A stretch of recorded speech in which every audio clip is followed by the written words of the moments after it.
kami dari mahasiswa PPG Darajat 2023 Universitas Negeri Semarang mau mewawancarai Bapak tentang penyebab masalah yang ada di sekolah kami,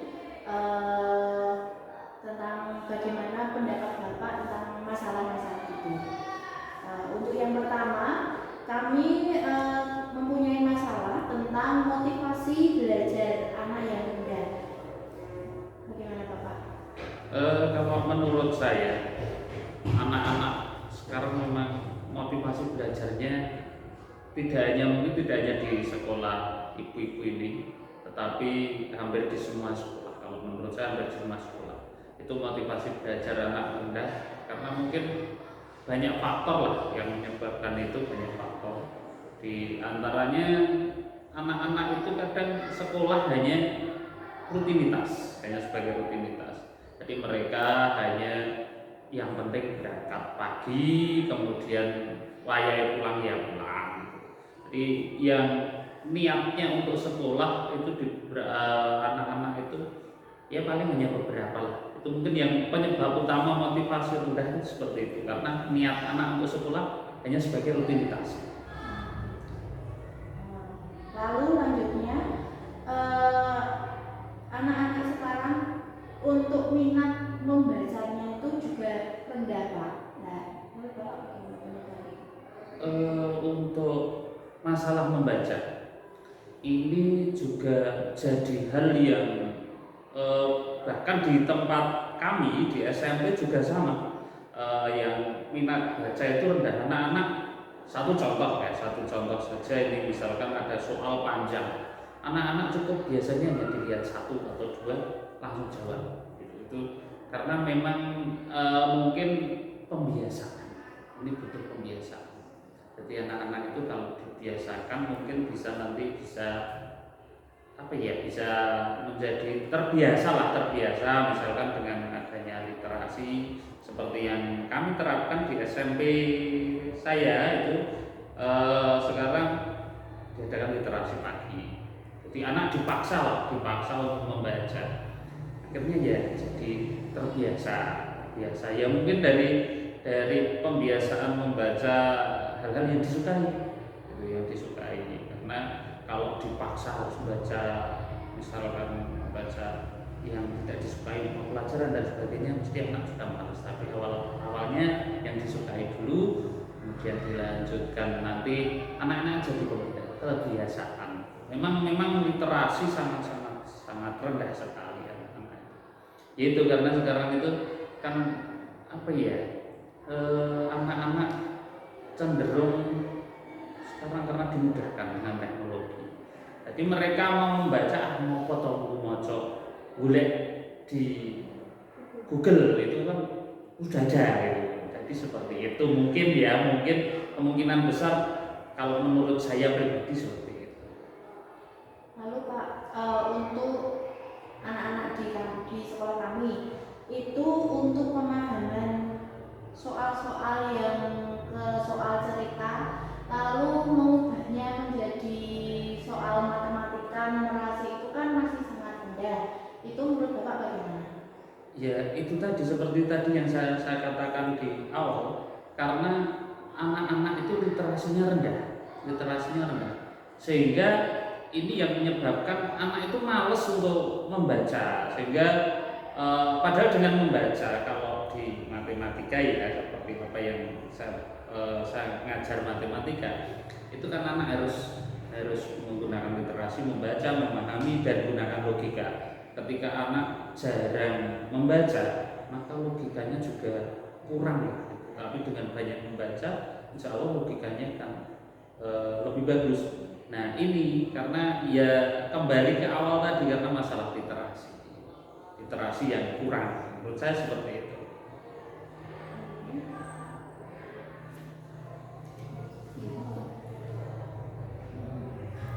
Untuk yang selanjutnya nih Pak, ini ada permasalahan yaitu tentang hubungan komunikasi antara guru dan orang tua peserta didik terkait pembelajaran itu masih kurang. Menurut Bapak penyebab atau faktornya itu apa saja nih? kalau itu sih kompleks. Kalau urusan hubungan orang tua dengan pembelajaran anak dan mungkin dengan sekolah itu kompleks sekali karena ada beberapa permasalahan yang timbul. Yang pertama, orang tua kadang tidak peduli dengan anak. Orang tua tidak peduli dengan pembelajaran anak.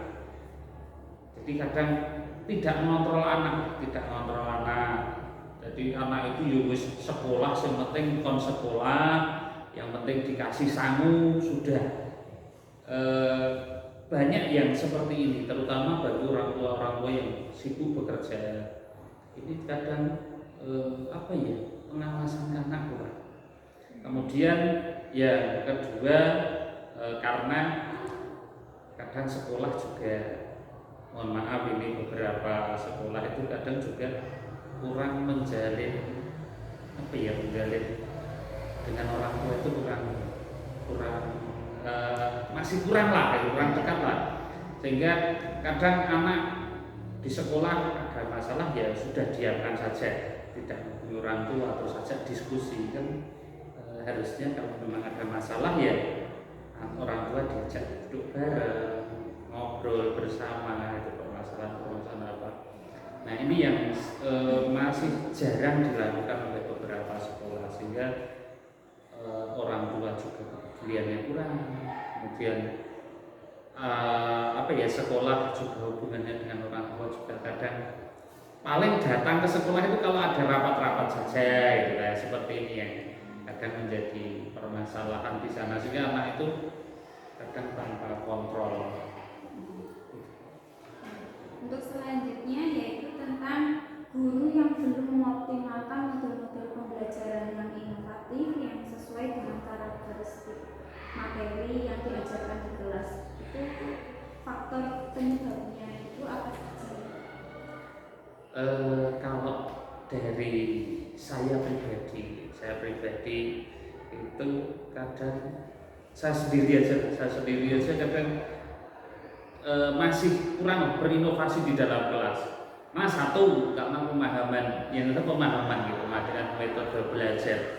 Jadi kita itu kadang masih terbelenggu dengan cara-cara lama. Jadi pokoknya yang paling bagus itu ya dengan ceramah. Padahal sebetulnya kalau kita mau mengoptimalkan anak itu sebetulnya bisa. Nah, tapi yang pertama yaitu karena kita masih terbelenggu dengan model lama. Itu ceramah itu paling utama, itu penyebab dari guru itu sendiri. Kemudian yang kedua mungkin karena guru juga wegah repot. Dalam artian wegah repot, misalnya contoh seperti saya matematika, dengan saya berpengalaman mau membuat tayangan yang begitu bagus kan kadang juga butuh waktu, repot gitu. Misalkan mau membuat anak diajak praktek buat lingkaran dan sebagainya, saya juga harus merancang yang begitu panjang. Nah, kadang di sini guru kadang agak repot gitu. Terus yang ketiga, ini mungkin juga guru kadang melihat anak.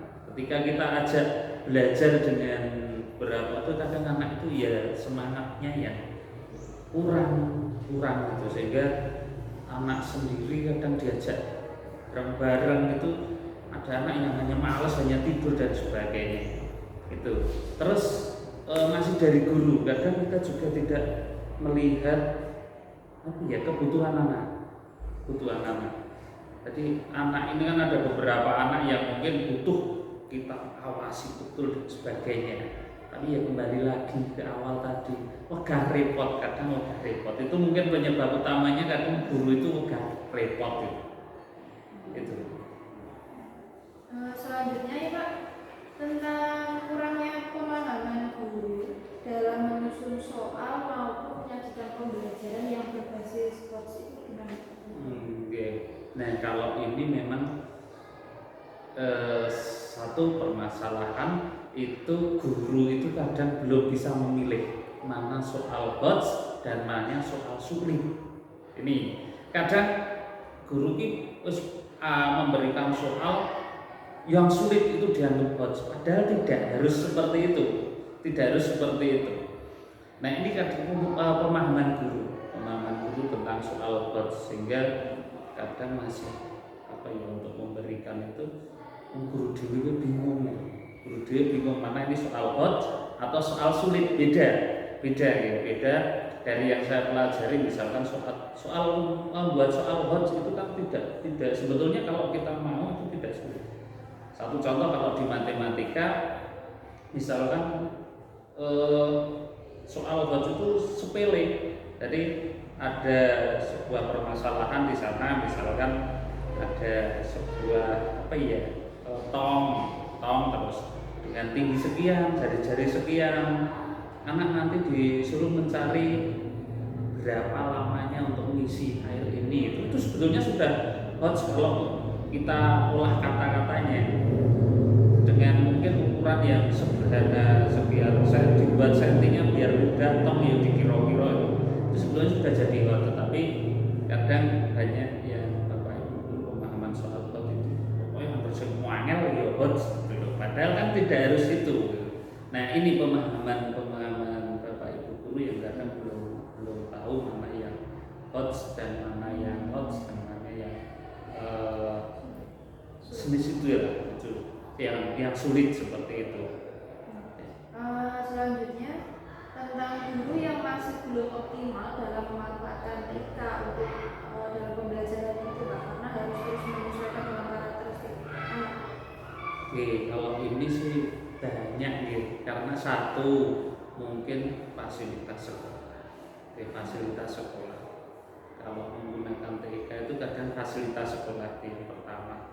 Seperti kalau sekolah mungkin sekolah yang di kota sih tidak masalah dengan fasilitas yang begitu. Kalau di kampung kan mungkin hanya beberapa yang punya itu sekolah, itu yang satu. Yang kedua mungkin juga mohon maaf kalau guru-guru yang mungkin yang generasi sekarang ini menguasai TK-nya kan bagus-bagus gitu. Tapi kalau yang generasi saya ke atas itu untuk penguasaan TK gladul gitu, mau gunakan aja bingung, apalagi mau ditampilkan di depan anak gitu, takut salah dan sebagainya. Jadi kalau ya memang beberapa guru belum optimal lah. Jadi belum optimal untuk menggunakan ini. Padahal kalau sekarang itu kan anak ini lebih pintar, menggunakan TK anak itu lebih pintar. Harusnya bisa kita manfaatkan. Satu contoh, misalkan anak itu sekarang yang tren TikTok, misalkan TikTok pembelajaran, ya kita manfaatkan TikTok. Kita membuat metode pembelajaran, media pembelajaran, kita masukkan ke TikTok kan. Yang anak-anak mengikuti kita kan banyak. Anak-anak kan secara otomatis menonton sidik-sidik itu seharusnya ya bisa manfaatkan seperti itu. Hanya saja untuk guru-guru yang mungkin generasi yang ya di atas saya lah, itu termasuk saya mungkin agak belum familiar dengan hal seperti itu. Nah ini kan memang kalau saya melihat juga belum bisa memanfaatkan secara optimal. Jadi TK itu belum dimaksimalkan betul. Bahkan seperti TikTok, terus Facebook dan sebagainya kan sebetulnya bisa kita manfaatkan. Hanya belum karena mungkin generasi yang sebelumnya saya dan sebelumnya itu kan belum ada itu. Jadi sekarang itu kadang untuk mengikuti ya repot lah itu, menggunakan misalkan menggunakan HP-nya saja bingung. Apalagi mau menggunakan aplikasinya. Nah, mungkin seperti itu.